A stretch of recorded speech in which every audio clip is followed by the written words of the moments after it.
Hey everybody, welcome to another episode of Purple Insider. Matthew Coller here, and guess who is back for Tuesday morning left guard, Jeremiah Sirles. We actually have a lot of guard play analysis to get to with you, Jeremiah, but you must be feeling pretty good. You got a Huskers decided win. You got a blowout win for the Vikings. The Chargers, a former team of yours, did well. There's another team in the East that maybe in Carolina we don't have to talk as much about how that went, but Buffalo, another former team of yours, did well. So overall, a very good Searles weekend. Why don't we just start out with the bigger picture of this?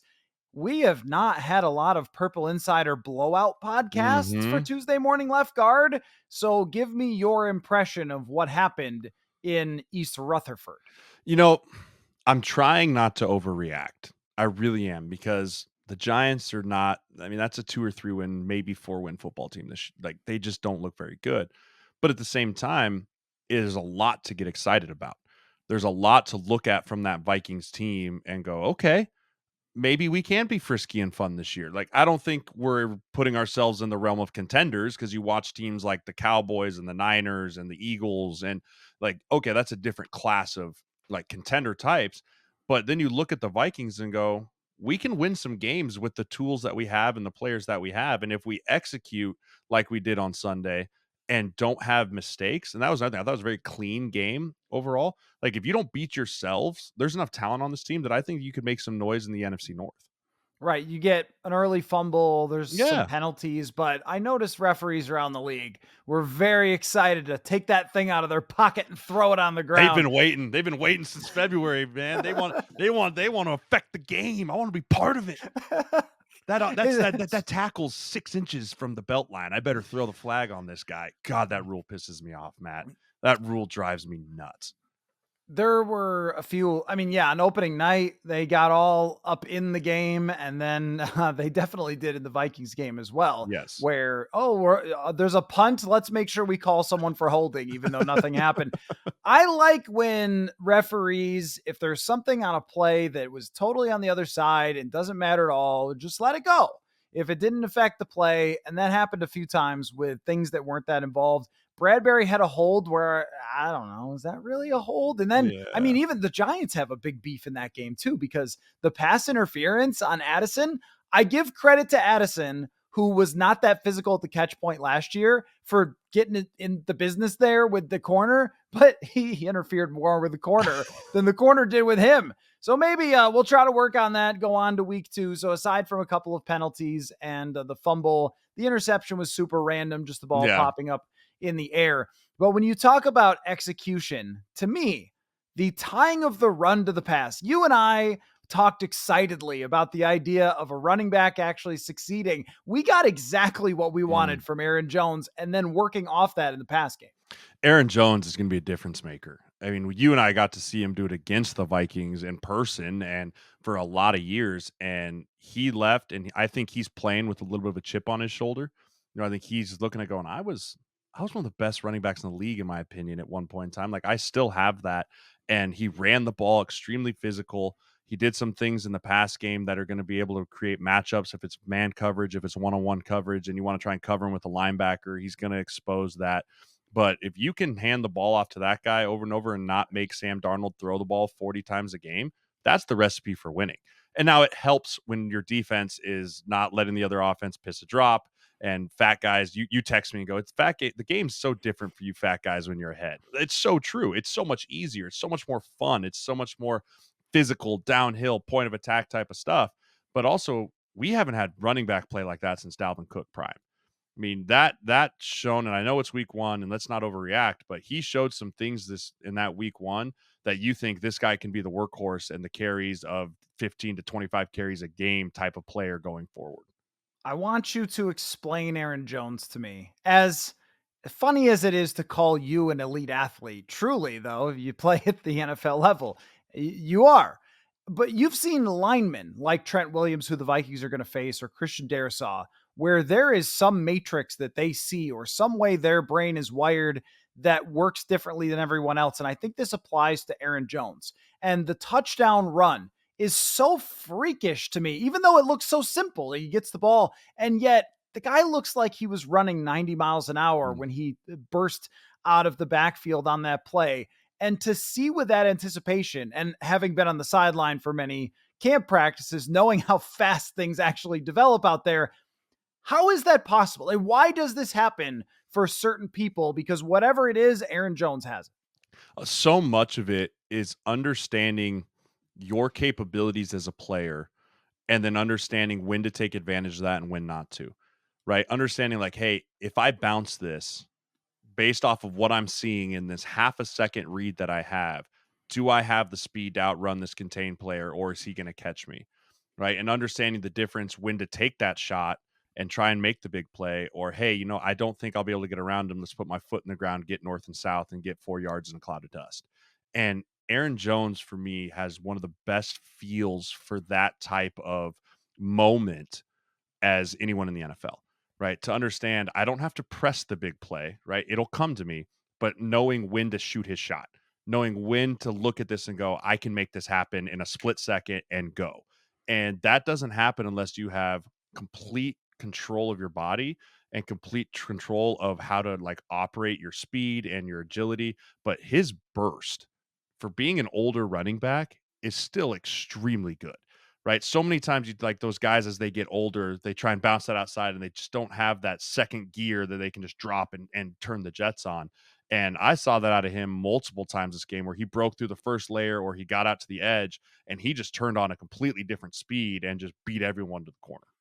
Yeah, it kind of reminds me with him of an infielder or something where if you were going to line up Aaron Jones with younger running backs in the league and say, run 100 yards, I think he finishes toward the back, but you don't have to run 100 yards. Mm-hmm. You have to run sometimes 19 on an explosive run. What is this? What does that look like? I forgot. Had to go back and review. Oh yeah, Delvin used to have these. Yeah. I remember what this looks like. 2 of them in a row on a play. What? But also, did you see the Giants after those 2 big runs? That's exactly what we were talking about last week, is you can really make that other team feel pretty helpless. But with him, if he's running 3 yards in this burst, it's still there. Mm-hmm. Just like an infielder would have to take 3 steps to go over and field the ground ball, they don't have to run big distances like an outfielder. So I think that impacts what that looks like, quickness, burst, all that. And some guys, I think, who have that 4.2 speed from the start, they rely so much on how they play with that, where I think Jones understands exactly how much burst is there and what he's going to have to do to get to the place he wants to go to. It's freakish to watch. We've seen it many times as he annihilated the Vikings, but you never know. Is he going to look like that guy? Did the Packers cut him for a reason? And then, oh yeah, he definitely looked like that guy. How much in your mind did Aaron Jones's success help Sam Darnold? It's the key point for Sam to have success, right? You look around the league at some quarterbacks that are not Mahomes, Trevor Lawrence, Dak Prescott. You don't want them to be the focal point of your offense, right? That's a recipe for losing.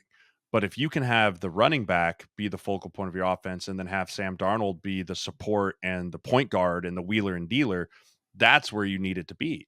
And so if everyone's keying on, okay, Aaron Jones is killing us, we got to get in the middle here, we got to do our things, and then you wrinkle in Sam Darnold with shots and the quick play action game and then taking your shot to Jefferson when you can, that's going to be the key for Sam Darnold to have the most success, because he did a really nice job when they called upon him, right? When they said, hey, Sam, now it's your time, like now's the go. But there's not as much pressure on Sam when you're not going, hey, you got to do this for us. Like it's on you, right? If it's not all on him, that's just going to be better for everyone involved. It most certainly was not with what Aaron Jones was able to do. I want to play a little game with you. I like Uh, games. I want to talk about what is going to continue and what we think will be hard to sustain Mm. from a blowout win. Because everything went so right. I doubt over 17 games, everything goes as right as it did in this one. Otherwise, we're talking about the Vikings potentially going to the Super Bowl. So some of this stuff will end up hitting potholes. Let's begin with the protection for Sam Darnold. Overall in this game, it was good. He did face quite a few overall pressures, most of them from one big old fat guy that we were concerned about in the middle, and also came from the same part of the line over and over again. But on the whole, Sam Darnold was given a lot of clean pockets to operate from. Do you think that this can sustain in the coming weeks, or will this become troublesome for the Vikings? I think he can sustain because this O line, 4 out of 5 guys played incredibly. Number one being Christian Darrisaw. Brian Burns, Kayvon Thibodeau, it didn't matter who lined up across from him. He just beat the piss out of all of them, right? I mean, you talk about pass pro not being passive. Go watch Christian Darrisaw pass protect. It's not a finesse and like, let's just stay in front of you. Like, he's trying to beat you up in a pass rep, which you don't see a lot of tackles doing. Most tackles are just trying to hang on, right? Like, oh my gosh, here you go. But I mean, he's taking his set, he's getting hands, he's trapping, he's getting on top of them, he's driving them out of the pocket when they're trying to go. If you can have protection from your left tackle like that, it's hard to generate pass rush, right? And then you go on the other side with Brian O'Neill, who is equally, he's not as much of a brute as Darrisaw is, but he's much more technical, and it's really hard to get around him unless you kind of just catch him on one foot or overpower him. But technically, he's so sound in his set. So if you can protect the edges, you're going to have to start either saying, hey, we're just going to dial up things to come from the middle and try and get to Sam's feet from the middle, because I don't think you're going to have a lot of ability to come around the edge. But another unspoken thing about Aaron Jones is his pass protection ability. I mean, he learned from Aaron Rodgers how to pass protect, right? How to see it, how to go. And he is one of the best pass protecting backs in the NFL as well, as far as the way that he gets his hands in front of guys, butt guys up. So if they want to start sending blitzes up the middle, Aaron Jones is going to be there too. So I think it's very sustainable to keep Sam Darnold under pressure. I mean, we saw it with Kirk last year. He wasn't pressured a lot before he got hurt. I mean, it started kind of going off the rails. You started rotating quarterbacks in there. But, I think that if Sam can play within the scheme, within the pocket, and not try and press things, I think protection is going to be very good all year. It was the irony of all ironies that finally he didn't get pressured, and then he got a Yes. season-ending injury Yes. after surviving all the hits from previous years. Blake Brandel received a 91.2, I believe, PFF grade at left guard. This, I had to rub my eyes. This is the highest left guard grade I have ever seen as a Viking reporter. That's not exaggerating. That is a fact. Yeah. That no left guard has had a game where they graded that high in run and pass protection from Blake Brandel. What did you see from this mountain of a man in his debut? I mean, you're going against one of the best in the business in Dexter Lawrence, and I thought Blake played phenomenally. I mean, I turned that tape on and I was like, is this Quentin Nelson or is this Blake Brandel, right? Like, what's happening? But he has, I don't know what he did last offseason. And again, we'll see if it's sustainable. But he came out there and he played with great discipline in his technique. I thought he threw his hands tremendously. And then he generated a lot of power in the run game. Some of the double teams between him and Garrett Bradbury were very seamless. They glued their hips together, they go. And I also think this is just Coach Cooper doing a great job of developing guys within this building, right? Developing guys and understanding their strengths and what to do and how to press on them. And talk about a guy that there were some question marks of what's he going to do when he comes in and those type of things. He took that and said, this is my job and I'm not going to give it away. And if he can continue to play like that, then I feel really, really good about the left side of this offensive line. I was shocked at the number being as high as it was, but as far as training camp and all that, I don't fancy myself good enough at this to be able to tell what a left guard is going to do when we get to the regular season, unless it's really bad. If Right. it's really bad in camp, it's like, okay, well, I can guess that that's going to continue. But if it looks fine, then what's the difference between being really good and really great? That's going to have to play out when they get out there. But Cooper has believed in Blake Brandel, and they have believed, and I assume they're taking their cues from the offensive line coach, as everyone should, that he has been a believer. As soon as Dalton Reisner got here, he went over to the right side as the backup, because that's something we also have to talk about here as far as will it sustain or not, because they do have this weakness. But just judging on what they seem to think of Blake Brandel, my expectation was that he was going to look like a starter. I didn't think he was going to look like a difference maker. He won't do that every single week, but this guy is a mountain. He is a huge man. So him moving people, that's what they liked about him so much last year. And the reason why he got the job was because Dalton Reisner was really only a pass protector only. And this guy can be a difference maker in the run game. And I just don't know what to do watching a left guard play like this. Yeah, and you pair him next to Darisaw. I mean, those are two powerful some bitches moving dudes, man. I mean, you look at the way those two can run off the ball and get their hands on people. And I mean, I saw them have Dexter Lawrence up on 1 foot at one point in time. I thought he did a really good job of engulfing linebackers that wanted to split through. I mean, Bobby Okereke came running through, and all of a sudden he runs into Brandel and just stops. Right? It was like, oh, okay, there's some weight behind that. Like that's a head hitting linebacker. And, if he can just continue to do those type of things, and he's not going to blow your socks off athletically. He's not going to be a guy that you see running out in the screen game and he's going to clock a 17 miles an hour as he's chasing down the safety, right? That's not who he is. But you start looking at what the identity of this Vikings offense wants to be with a run heavy team with Aaron Jones and Ty Chandler and those guys. He's the perfect kind of guy to have in there next to Darisaw and Bradbury that can be a road grader type. And then again, I was more concerned about his pass protection than his run blocking. And he showed that he's taken a big step in his technique at the pass blocking stats piece to it. Can this line be sustainable if the right guard plays the way that he did? And I know they're not playing Lawrence each week, but this was Ed Ingram, I believe, his lowest graded by PFF game he's ever had. And consider some of the games that he had Mm-hmm. in the past. And 6 pressures allowed was the most since the beginning of last season. May have been the Philadelphia game, was the last time he allowed this many pressures. To not see a step forward there, it is only week 1, but it was the week 1 that they didn't want to see him have. Yeah, it's almost kind of every year we're like, okay, Ed, did you put it together? Right? Did we make the jump? Did everything click? Did you have a strong training camp and you're going to carry it over into the season? Like all those things. And so much of offensive line play is confidence. And if you start a game and a year out like that, it's really hard to regain your confidence, no matter what anyone tells you, right? Hey, it's week 1. Dexter Lawrence is an all pro. It's going to be okay. Well, guess what? You're going to face another all pro this week, right? And then you'll probably face another pro bowler the next week, right? It's just nonstop in the NFL. There's no week to catch your breath. Like, it's not like, oh, I'm going against a redshirt freshman this week. Woo, right? There's none of that in the NFL. And so if you don't start off strong as an O lineman, you're kind of behind the 8 ball playing to regain your confidence. And it's a lot easier to spiral than it is to climb yourself out. And I just hope for Vikings' sake and for Ed's sake that he can kind of put this one to bed, learn from it, and then hopefully still take that next step. I'm not ready to write him off completely, but Dalton Reisner's sitting there going, I can play better than that. And that's going to be the hard part, is at what point does Cooper look and go, I got to give Dalton a shot. I got to give Dalton a shot and see if he can show on game day that he can play better than what Ed Ingram is.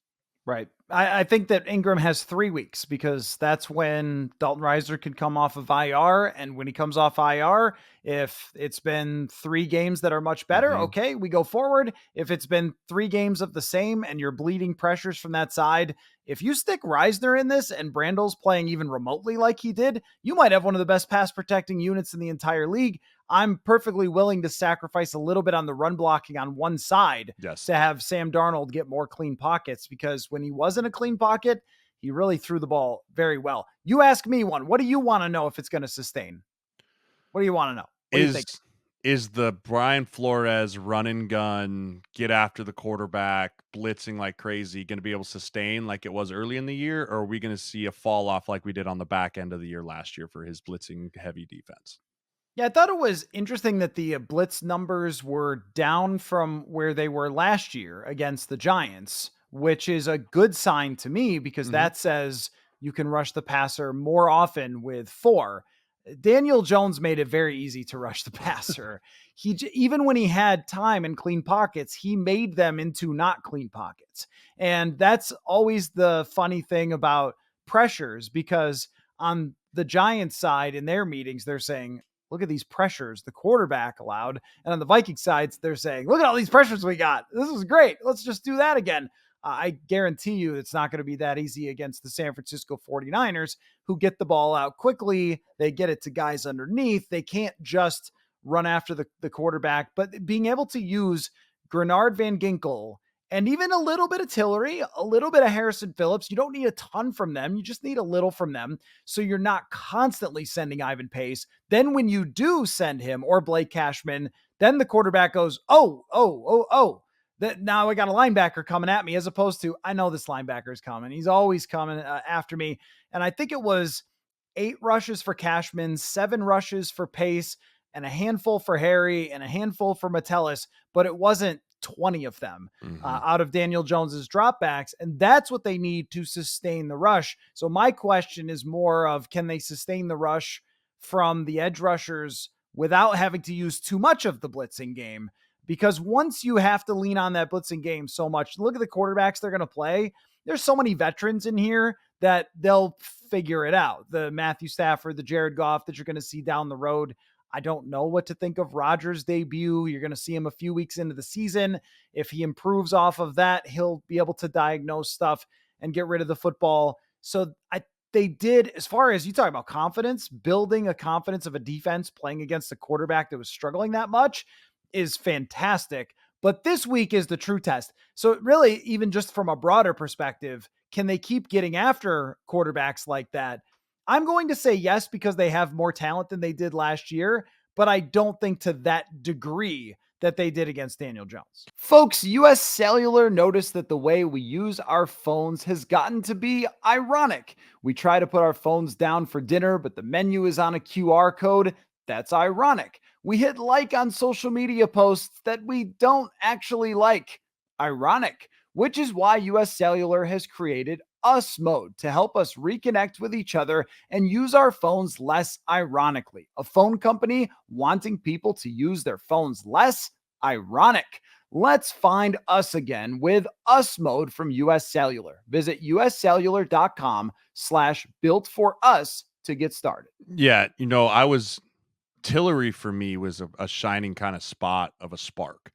And they mentioned it on the broadcast that Flores has said, if you just don't put too much on his plate and you just let him go be the God-given athlete and size that he is, then he can go do it. And that's what I saw out of him is he wasn't thinking. He was just going out there and just trying to be a really good pass rusher. And if you can get 10 really good pass rushes out of him a game, that can be a difference maker for him. And they lined him up kind of everywhere. He was outside, he was inside, he moved around a little bit. And so I think he brings a wrinkle there. And it's weird for me to say this, but I think our pass rush is better this year than it was with Danielle Hunter last year because it was the Hunter show, right? You knew you had to find where 99 was and then slide to him and let someone else beat you. You kind of got to be a little bit more tactical as an offensive line of, hey, who are we going to slide to? Who do we need to make a priority in this? Is it this guy going to come? Is that guy going to come? Who's having the hot hand right now? Who's Flores want to have lining up over who?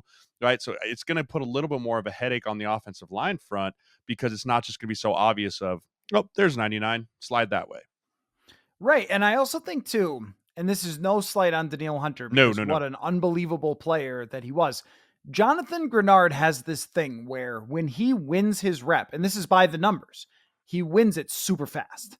He doesn't always win his rep, and when he doesn't, you're not going to notice him because he gets taken out. This is kind of the outside linebackers struggle versus DNs who can be more of a pounding force, more of a Mack truck, where some of these undersized guys, you kind of have to swing big and look for the home run. But when Grenard hits the home run, he is in the backfield almost instantly. I didn't ever feel like Danielle Hunter was that guy.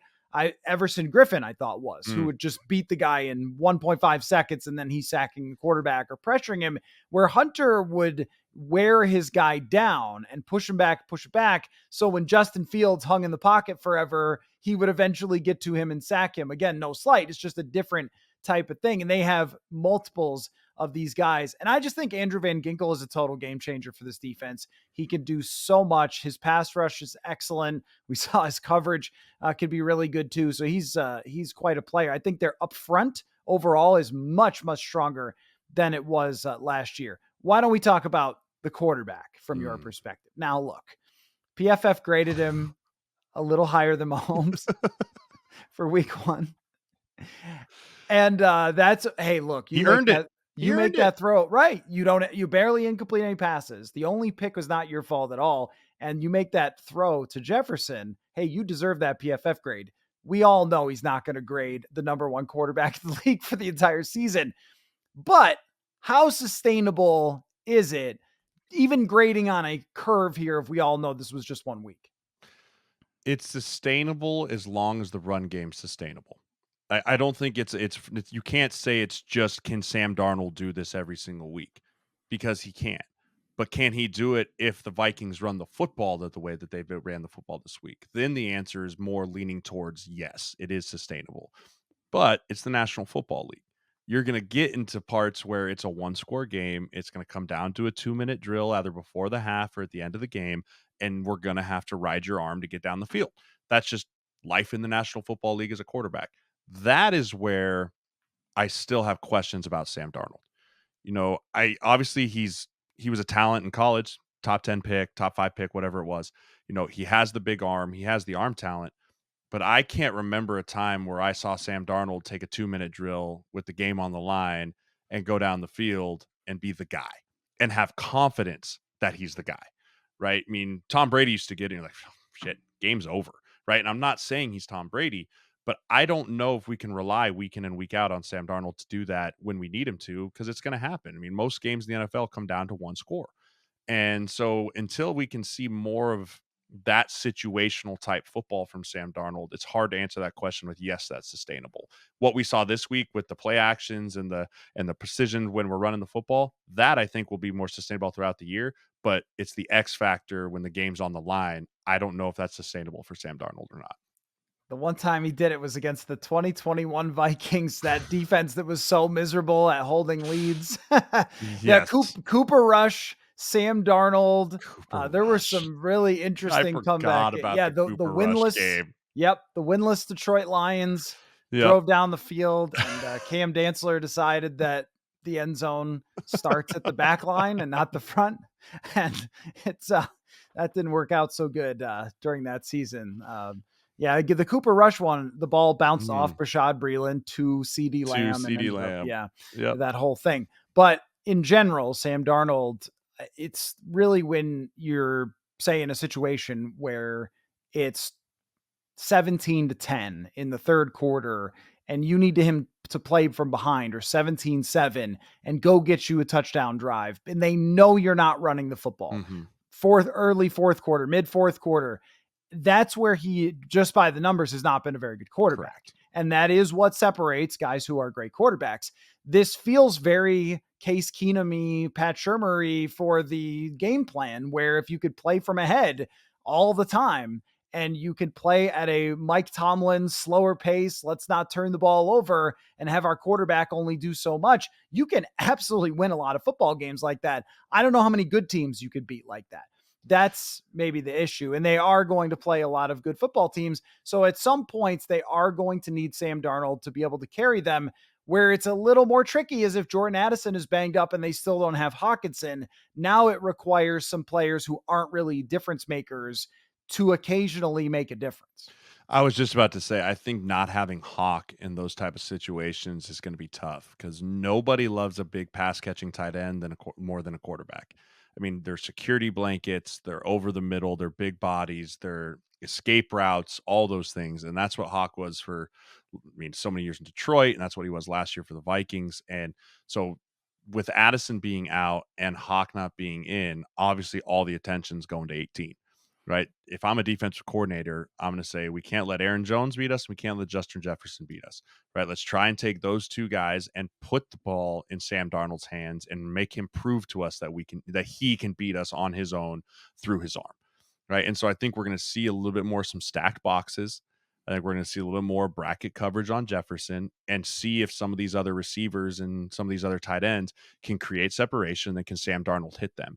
And so it's going to be interesting, especially this next coming week, of what the game plan looks like to try and force Sam Darnold to be the guy, because that's what I'm doing if I'm a defensive coordinator. I'm forcing Sam Darnold to beat me because, like you said, through the numbers, it hasn't historically been great.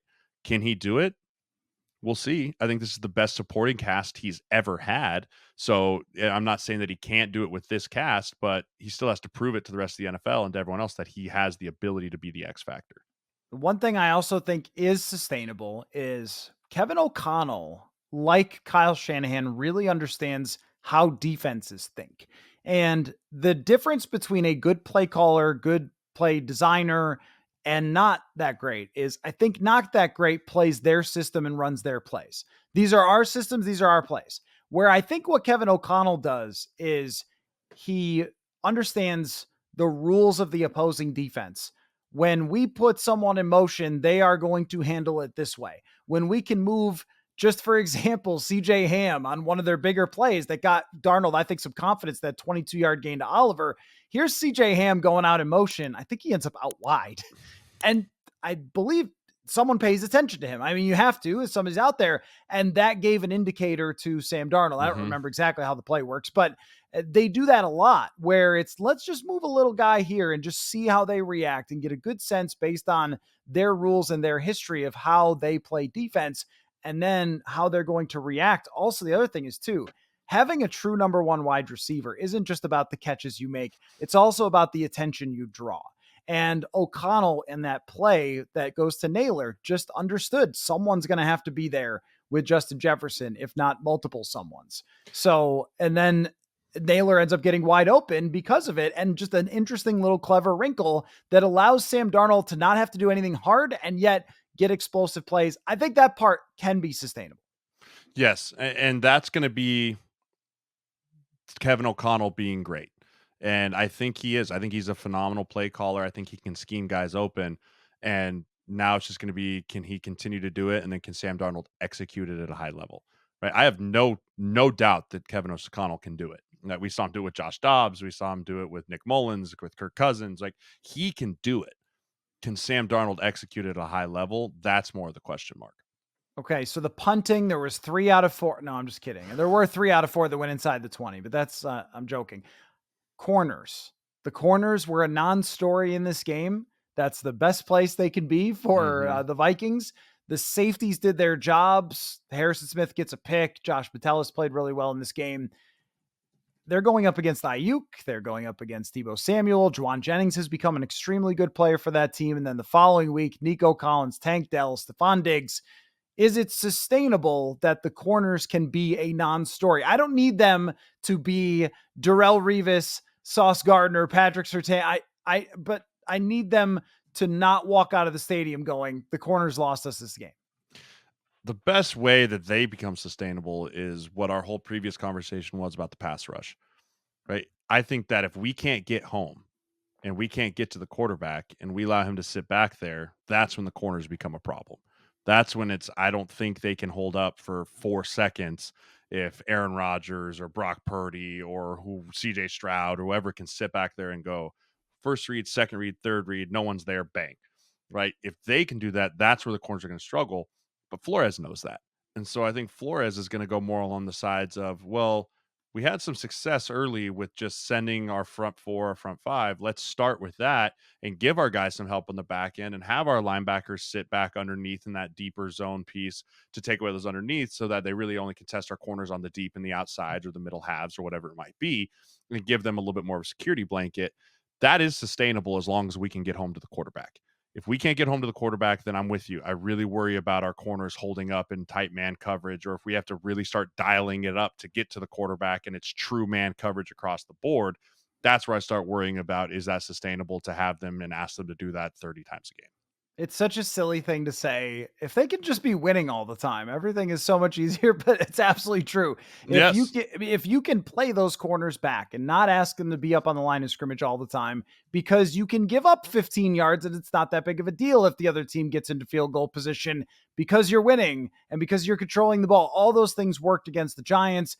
There are going to be a lot more knockdown, drag out moments over the next couple of weeks where it is tight situations and these players do have to step up with more difficult challenges. So I want to get to love to see it, hate to see it, because there was so much that happened. I feel like you probably got some things on your mind.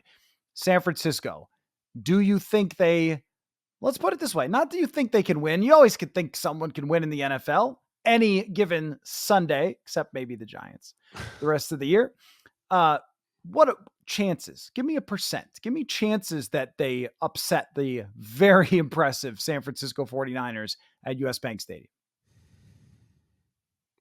20%. The Niners are as complete as a team as you can ask for in the NFL, minus Christian McCaffrey last night. Still didn't have any issue running the football. The offensive line played phenomenal. Trent Williams has been practicing all of, 5 days and still went out there and was the best left tackle in the NFL.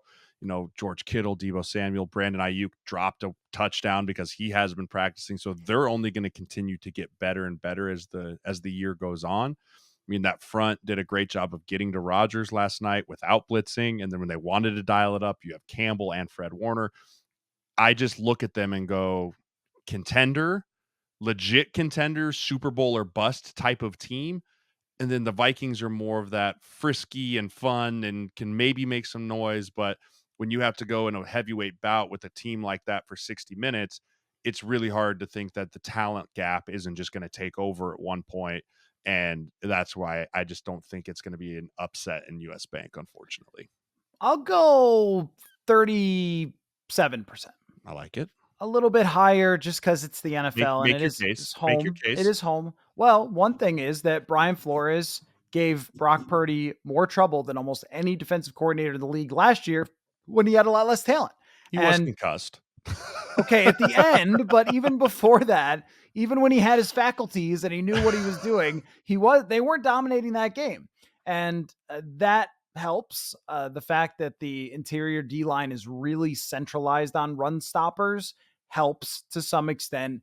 It's not going to be easy, but the Vikings have the right positions with the positionless type players, with the linebackers. When teams have bad safeties and linebackers, San Francisco annihilates them. That's the strength of the Vikings. And I also think US Bank Stadium still has its potential to be a tough place to play, and that the crowd will be a little more energized now with a fresh feeling in the building.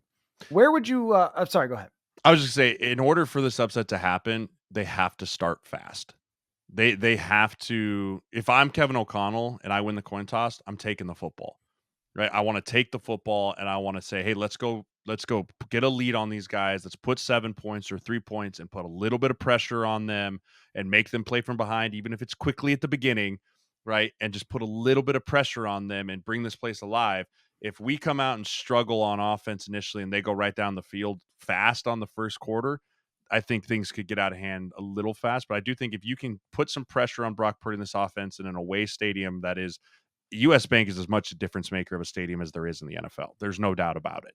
And you can bring that place alive, then I can see your 37% for that. Where do you want to start? Love to see it, hate to see it. My love to see it is I'm just going to go with the homer. My Huskers hopefully wiping CU's hype machine off the map.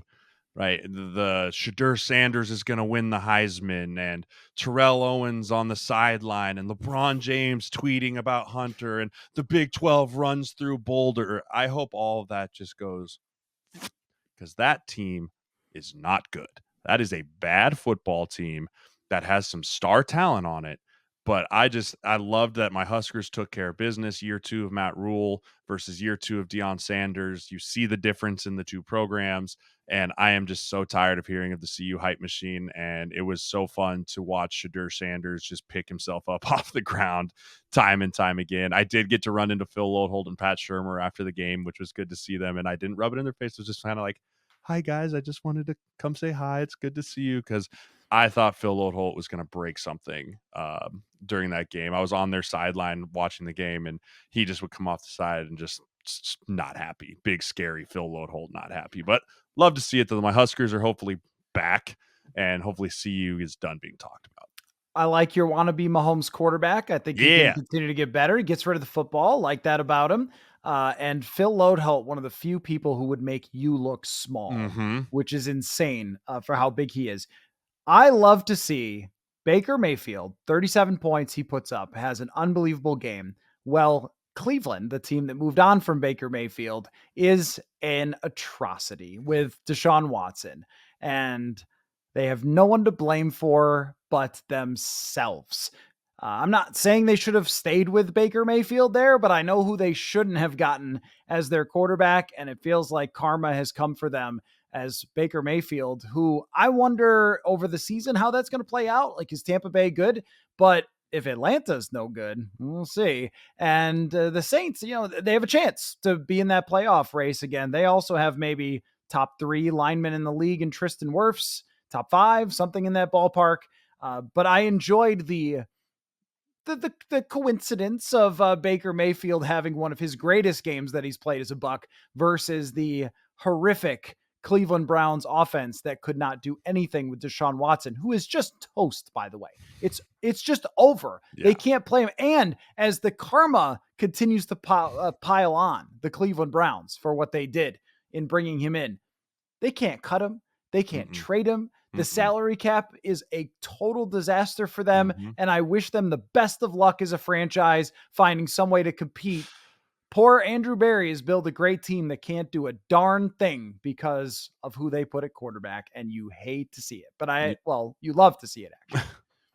Yeah, I mean, I feel bad for some of the defensive guys on that team because it's just one of those things where you have a lot of the pieces put into place, but you're paying a quarterback $100 billion who can't produce, and you're just hamstrung by it.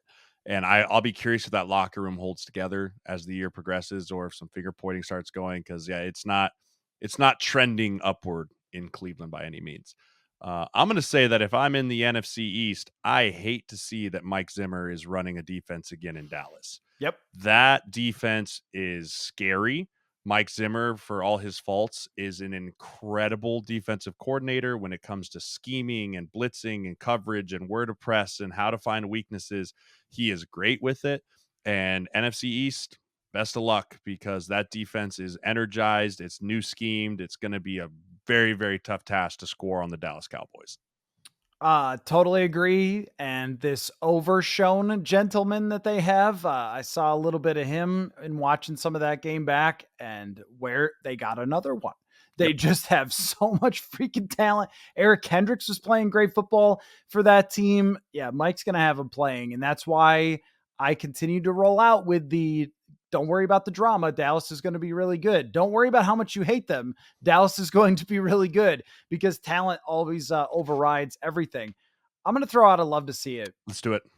I love to see Jacoby Brissett win a football game. It's just great. Mm. It's just great. Jacoby Brissett, class human being. He's bounced around to a bunch of teams. He's never really a true starter. He's one of those Ryan Fitzpatrick type of guys.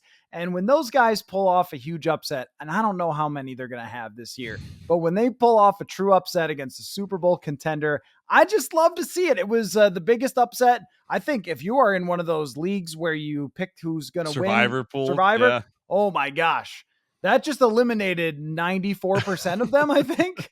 Yeah. And good for him. Good for Jacoby Brissett, because that team was just being talked about as being so bad, and no one wants to see him. Everyone wants to see Drake May. Congratulations on a good win. And he got beat up too. I mean, there was a few times where I was like, he's not going to survive the rest of the year because as bad as they are, their O-line is not great at pass protection. And he was holding his ribs. I'm like, man, you're old. Like, I think Hendrickson had like 47 pressures. Yeah, it was insane. Brutal. I mean, and just the fact that they just hung in there and they fought is a testament to Gerard Mayo and what that team did up there. And it was just death by paper cut to the Cincinnati Bengals. I mean, they had like the longest run, I think, was like 12 yards, and yet they still rushed like crazy. 36 minutes time of possession. I mean, absolutely nuts there. My hate to see it is rookie quarterbacks. Welcome to real NFL football. Tough league. It's not the preseason. It's not college. It's not practice. This is real football, and it's way different than you're ever accustomed to. And Sean Payton, why you asked Bo Nix to throw the ball 46 times, I will never understand. And, you know, Caleb Williams, it was really fun to watch you dance around in the preseason and watch you dance around in college, but these nose guards are 360 pounds, run a 4.7, and want to rip your skull off and feed you your painted nails. So it's going to be some growing pains for these young quarterbacks. I felt like last year, the rookie class quarterbacks of Stroud and Richardson performed a little bit better in week one than what this class did.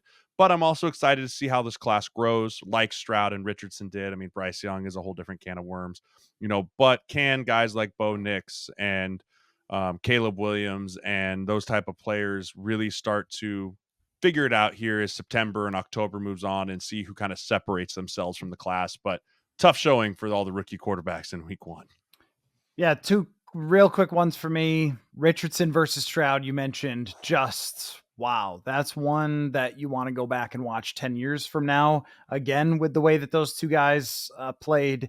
And the Lions' final drive. Love to see it. You and I talk about this all the time. We say, isn't it great when a team can just run over another team? That's why you draft all those linemen. That's why you pay them. And Jared Goff doesn't have to apologize to anybody for handing it off 9 times in a row. He doesn't have to say, sorry, my team's awesome. I guess we won again. Apologies. It's like if you're not Mahomes running around doing everything back there, you're just some loser dweeb or whatever. Like, actually, isn't this great that they can run the ball like that? That was magical. And Ben Johnson, shout out to Ben Johnson. Almost everybody else would have hit the pass button because they couldn't help themselves. We're running it well. Let's keep running it. Great ending. Great game, by the way. Yes. That one, Rams and Lions. And then last one for me here. Welcome back, Jim Harbaugh.